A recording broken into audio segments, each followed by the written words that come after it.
everyone. Hello, mathematicians. Mr. Regan here with Miss Yuka for your math lesson today. Hey, grade 2 friends. Hey, everybody. Welcome back. So we're going to continue with some word problems today. And your learning objective is I can solve one-step word problems within 100. So we're looking at bigger numbers today. And you're going to use your models to show your thinking. Your language objective is I can explain the strategies I used to solve the problem using your base 10, your decomposing strategy, or your number line. You can finish the sentence. First, I did this, then, next, and finally, okay, to help you solve your problems. Here we go. Looking at the vocabulary, we've talked about addition, we've talked about subtraction, and we've talked about an equation, and we've talked about using your units at the end of your problem. Today, we're going to be talking about counting on with a strategy. Okay, so that's going to be a way to add, and we're going to show you what that might look like with a picture. We're going to also talk to you about counting backwards. And often this might be usually on a number line and how you can use this as a math strategy to show your thinking. We're going to start by doing a little warm up and looking at this fact triangle. All right, so I have a fact triangle here. I see 8 and 9 on the bottom. There's 17 on the top. And what I would like you to do is using these three numbers, I would like you to write an addition and subtraction equation. And we're going to give you a clue. There are 4 equations that you can come up with using these three numbers. So you're going to pause and you're going to write down these 4 equations. And when you're ready, come back and join us again. Welcome back. Yeah, so, and I think that we've seen fact families before and they've seen this fact triangle before. So I think that we know how to do this. Yep. Yes. All right, so the first one, we might say 8. We found an 8 down here plus 9. That's going to equal to 17, right? We want to combine the two numbers together to make that big top number at the top.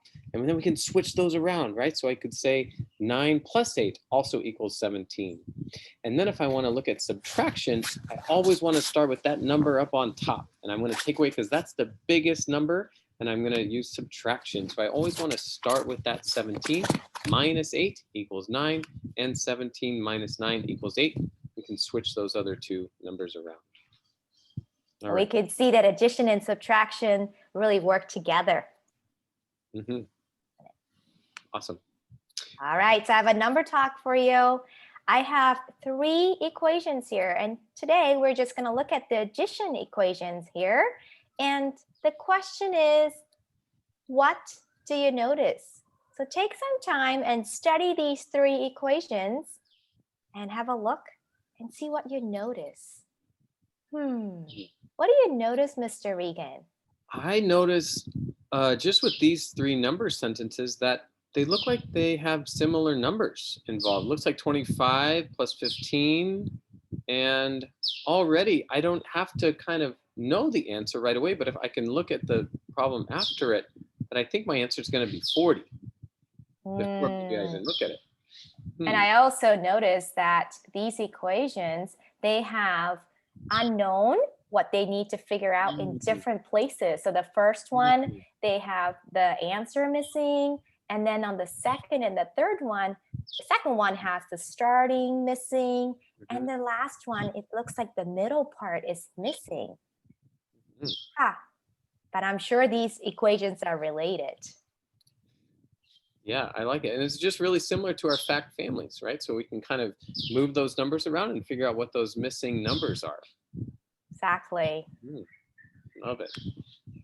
All right, I think we have some practice problems for us that we're going to work on. That's right. And today what we're going to really focus on is really understanding the parts of a story problem. So you have to really pay attention to the story problem, and you need to know which part is missing that I need to solve for, okay? They might not be always the ending, right? So you might say, maybe there is a beginning part that's missing, or maybe the middle part is missing. So pay attention as we read the word problem, and we are going to do this one together.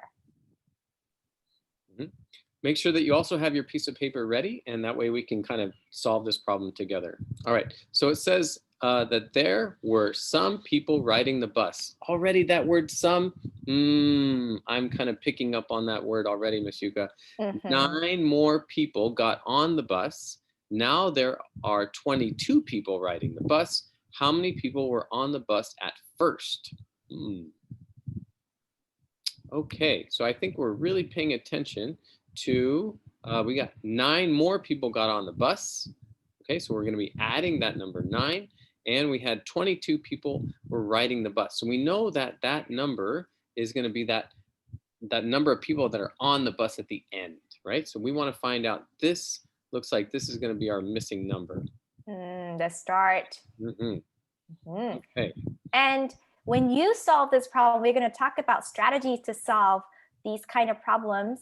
And there are 2 ways to look at solving this problem.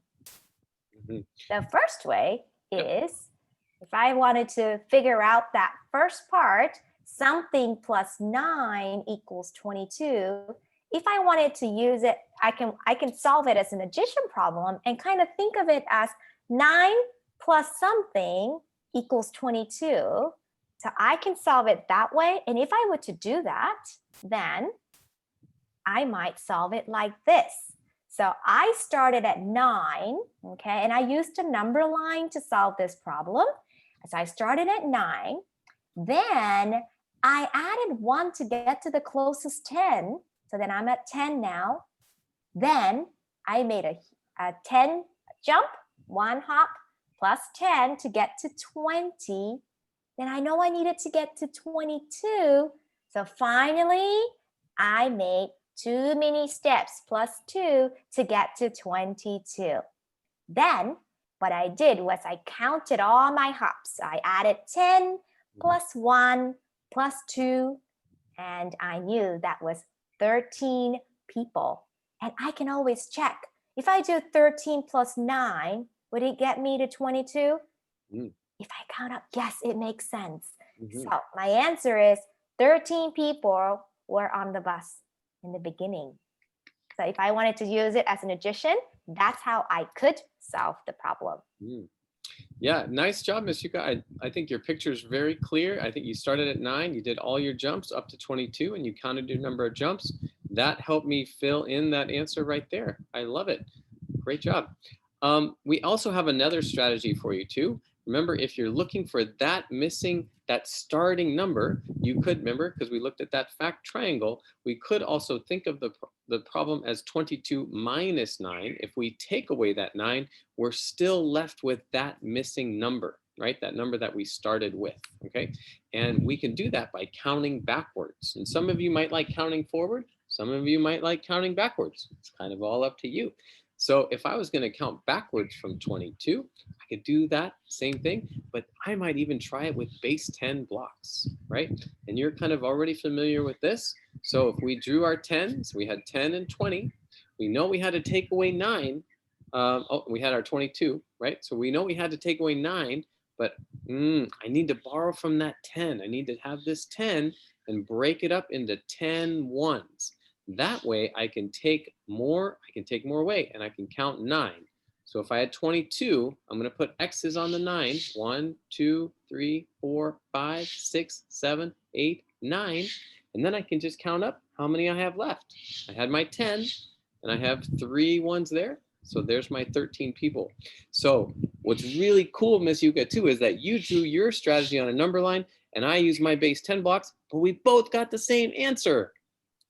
Well done, Mr. Regan. Nice job. Nice job. How did you solve it, grade 2 friends? We're going to practice one more together, and you're on your own. So watch carefully. All right. Yeah. So here is the next problem. We're going to read it, and we are going to solve it. You can solve it on your own, and you can check it with us, okay? And I wonder if you're going to solve it as an addition or subtraction. Okay, here we go. There were some students in the Melawadi Theater. 30 more students went into the Melawadi Theater. Now there are 71 students in the theater. How many students were there at first? Make sure you read this problem again we will highlight some of the important things or words that you can pay attention to. There were some students in the beginning, and then 35 more students went in. So I'm thinking there will be more kids. So I'm thinking addition. What do you think? Mhm. Start with writing your equation and show me which part is missing, and use either a counting on or counting back strategy to solve that problem. Okay, and check in with us when you're ready. Yeah, good. Remember to pause the video, come back and show us your answer. Miss Yuka and I are going to show us the strategy that we use to answer this question too. All right. Okay, Okay. ready. So this is the equation that I wrote. I know that we didn't know how many students were there first, but I knew 35 more students came, so it's addition, and I knew there were 71 students in total. I used a number line to solve the problem. First, I started at 35 because I knew there were 35. I wanted to count up, count on to figure out how many students came. So, were there in the beginning. So I started at 35 and I have to get to 71. What I decided to do was I was going to make the 10 jumps, okay? And I hopped as much as I could till I get almost to 71. So I did 10, 45 plus 10, I got to 30, 55. 10 more, then I got to 65. Then I knew I'm pretty close. So finally, I did 6 little jumps and I got to 71. And then, since I'm doing the counting on strategy, I decided to add all those little hops, 10, 20, 30, and 36. So total, 36 students must have been there in the beginning. That's count on strategy. Mm-hmm. Very nice strategy, Miss Yuka. I think it's really clear too in my brain. I like counting forward more. It's kind of just the way that I think in my brain. But maybe you think of counting backwards. And the way that I thought about that was with subtraction. And I might do it this way. So I might think of 71, take away 35. And I know Miss Yuka said 36, but I want to show a different strategy. And I want to check to make sure. Because if I can do it one way, I can also show it another way. So I'm going to look at my base 10 blocks. So I drew 71. Here I had 7 10s and I made my one little dot there. I got to like figure out my pointer here. And then I'm just going to take away 35. And you guys have shown these problems before too. So same thing. I'm going to take away my, I'm going to try to take away my 1, but I needed more 1s. So I broke my 10 here. I just got to look at it. That's going to help me out. So I'm going to break my 10 into 10 ones. That way I have 5 I know I'm going to take away. So I crossed out, I took away that 1 and I took away 4 more. That left me with 6 ones. So I'm going to have that. And then I'm going to take away my 3 10s. Boom, boom, boom. And then I'm left with my 3 10s and I have my 6 ones. So I have 36 students with base 10 blocks using subtraction. Great job, Mr. Regan. Well done. Thank you. Thank you. So, grade 2 friends, now it's your turn to solve these one-step problems. Pay attention to the story and make sure that you write down the equation showing the parts that's missing. Okay, so you have 2 problems. The first one is a cupcake problem. So read it, reread it, equation, show your thinking, and write your answer. Second problem is an apple problem, and you're going to show your thinking as well. Okay, so mathematicians, have a great time solving these word problems, and we will see you on Thursday. All right. Bye-bye, friends. Good luck. Bye-bye. Bye-bye.